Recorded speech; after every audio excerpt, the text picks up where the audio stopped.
Hi guys, in this episode we will see why it is so easy to get addicted to common drugs like nicotine and sugar, why is it so hard to quit, and why after quitting there's a good chance to relapse.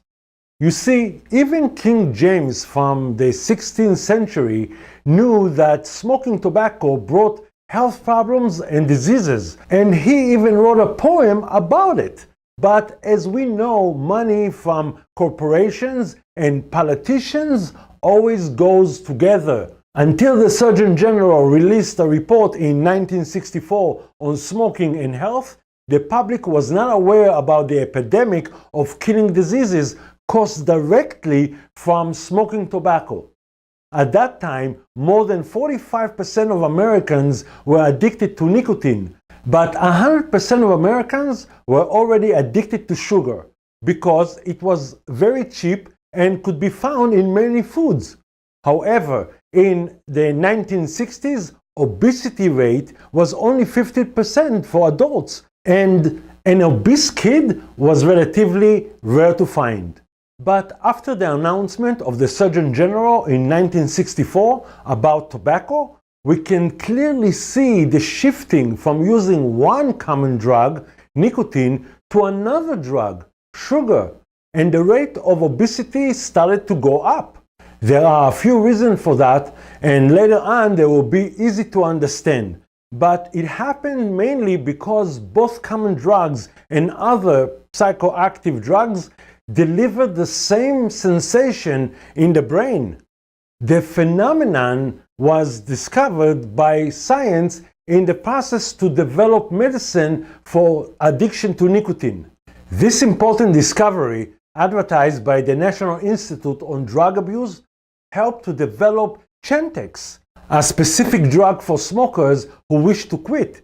But to understand why the drug Chantix was designed just to help someone to quit until the next relapse, let's let Dr. Nora Volkow, the director of the National Institute on Drug Abuse, explains what is the real cause of most addictions and why is it so easy to get addicted. Let's hear it. One of hundreds of drug abusers Volkow and her staff have examined over the years, zeroing in on a critical substance, dopamine. Dopamine so happens to be one of the main chemicals regulating pleasure centers in the brain. And as such, it's therefore the mechanism by which nature motivates our behavior. At the most basic level, dopamine has saved us from extinction by making the key elements for survival of the species, food and sex, pleasurable. The key element to understand addiction lies in our ability to feel pleasure from food and sex for our survival as species. That's why fattening food and watching porn are the leading addictions in modern Western countries. But why people get addicted to all kinds of drugs and behaviors? Dr. Volkow explains. What happens with repeated administration of these drugs is that the ability of them to generate this sense of pleasure decreases and decreases and decreases. And there's a point where the person starts to take them not to feel good, but to feel normal. Dr. Volkow says that as time passes, the drugs does not bring the same pleasure, but it keeps the addict feels normal. So if a drug raises dopamine and the addict is using the drug over and over throughout the day, therefore he lives on high dopamine level. And the symptoms of quitting from the addiction are the symptoms of low dopamine level. I want you to know that high and low dopamine levels are a normal part of our everyday life. When we are having a good day and everything is going well, high dopamine will bring a smile to our face. But what if we had a fight with our spouse or with the boss? Dopamine level drops. For example, if someone earns low income and he is struggling to end the month and worries all the time, he basically lives with low dopamine, and there's always need to raise it. Common legal drugs like food, tobacco, and alcohol will do the job.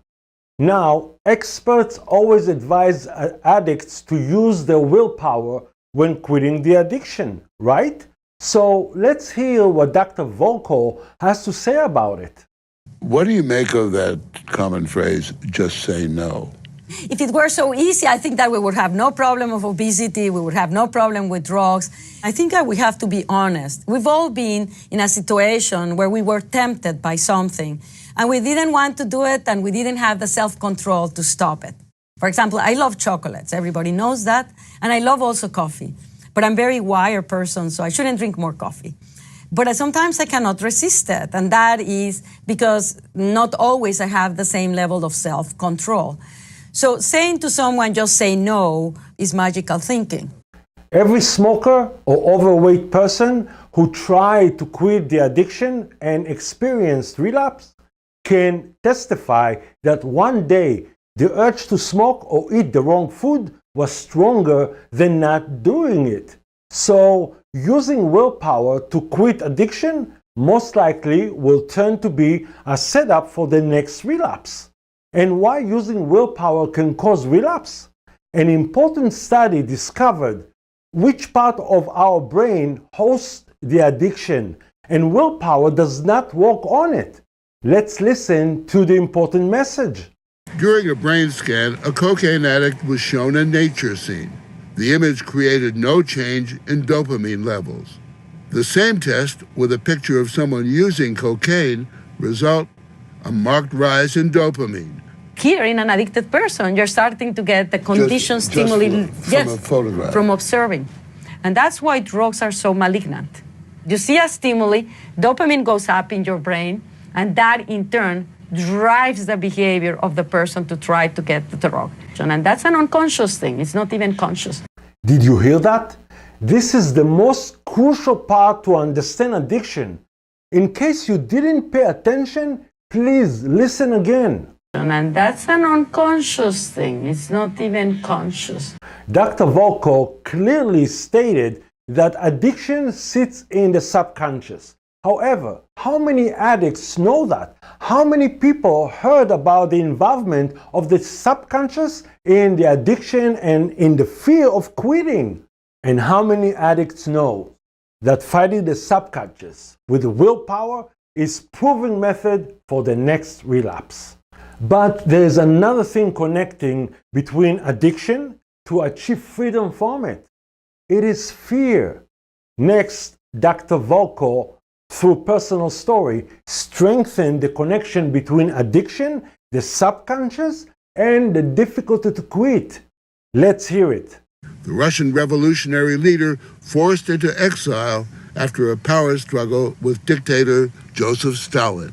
I remember very clearly being extraordinarily scared to go into the room where Trotsky was killed. I would not be able to do it in the darkness. Something remains there. So ghosts in a way. Ghosts in our brain through the memory. Now it is clear. The unreal fear in the memory, or what Dr. Volko calls the ghosts in the memory, is the real reason why quitting is so hard. And in case of common addiction to sugar and nicotine, the addict's afraid something terrible is going to happen, that they are going to be miserable all day and get angry at anything. My students admitted they had unrealistic fear every time they started a quitting program.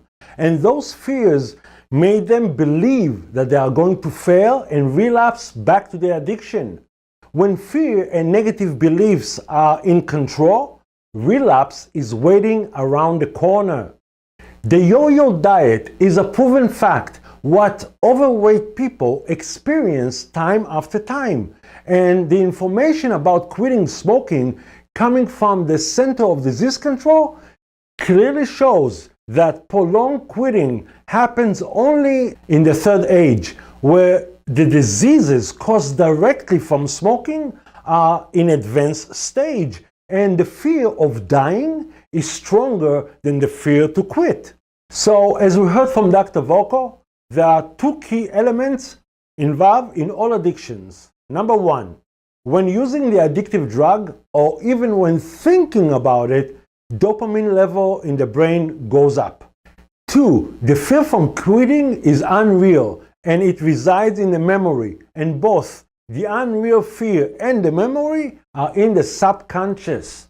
When I studied the role of dopamine in our life, I wondered why this information was never brought to my attention when I needed help to quit smoking. I even wondered why we know that vitamin C is needed for strong immunity and calcium is needed for strong bones, but no one taught us that balanced dopamine is needed for our well-being, and why we don't know about many natural ways to raise dopamine level.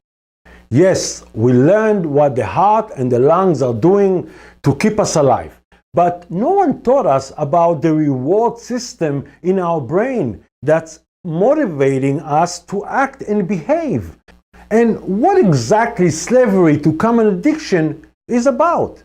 But we know where addicts to common legal drugs are acting and behaving like they cannot live without it. You see, we cannot live without food, air, water, sleep, evacuate body waste, and sex to reproduce.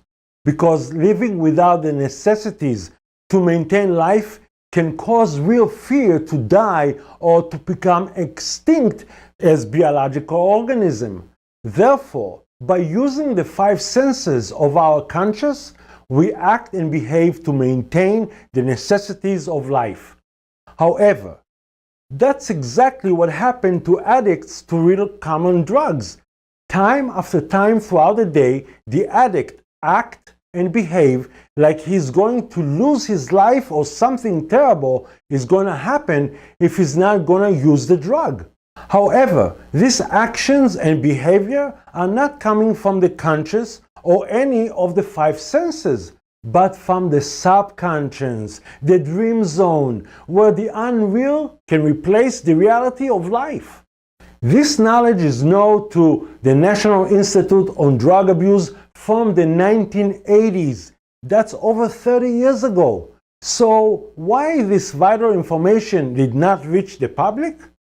There are 2 logical answers. Number 1, traditionally, throughout history, every colony or country thrived on cheap working force to build its economy.